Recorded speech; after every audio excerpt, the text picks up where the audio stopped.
हमारे LPG distributors के पास पर्याप्त स्टॉक है और कोई ड्राई आउट रिपोर्टेड नहीं है। इसी तरह हमारे पेट्रोल पंप पर भी पर्याप्त डीजल और पेट्रोल उपलब्ध है और वहां पर भी कोई ड्राई आउट रिपोर्ट नहीं हुआ है।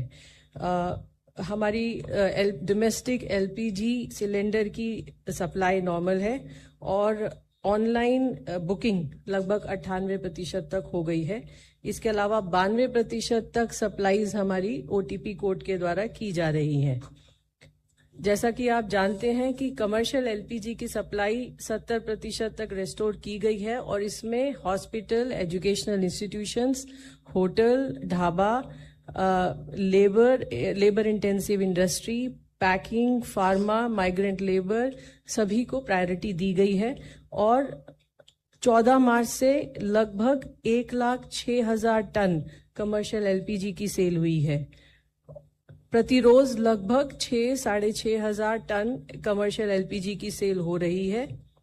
5 किलो के सिलेंडर में जैसे भारत सरकार के संज्ञान में आया कि इसको लेकर माइग्रेंट लेबर और स्टूडेंट्स को 5 किलो का सिलेंडर खरीदने में कुछ परेशानी आ रही है, तो इसके बाद कई सारे स्टेप्स लिए गए।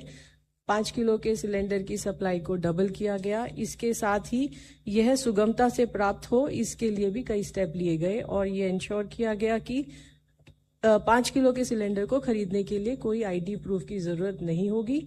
आईडी प्रूफ की जरूरत होगी, एड्रेस प्रूफ की जरूरत नहीं होगी।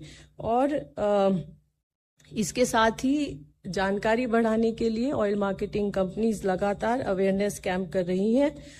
पिछले 7 दिनों में 2400 से अधिक अवेयरनेस कैंप किए जा चुके हैं। हर रोज लगभग 1 लाख के आसपास 5 किलो के सिलेंडर्स की सेल हो रही है। कल लगभग 1,10,000 सिलेंडर्स की सेल हुई और 23 मार्च से लगभग 11 लाख 5 किलो के सिलेंडर्स की सेल की जा चुकी है। नेचुरल गैस के संबंध में जैसा कि आप जानते हैं, यहाँ पर भी घरेलू उपयोग को प्रायोरिटाइज किया गया है। इसके अलावा जो ग्रिड पर इंडस्ट्रीज हैं उनको भी 80% गैस देने की बात कही गई है। अवेलेबिलिटी के आधार पर फर्टिलाइजर्स को भी 95% तक सप्लाई रेस्टोर की गई है और school, college, cold storage, food processing industry, pharma इत्यादि को भी 100% सप्लाई देने के लिए सीजीडीज को कहा गया है। आप जैसे जानते हैं कि इस मीटिंग के माध्यम से भी और अदरवाइज भी ऐसे लोग जो एलपीजी से पीएनजी पर शिफ्ट हो सकते हैं, उनसे अपील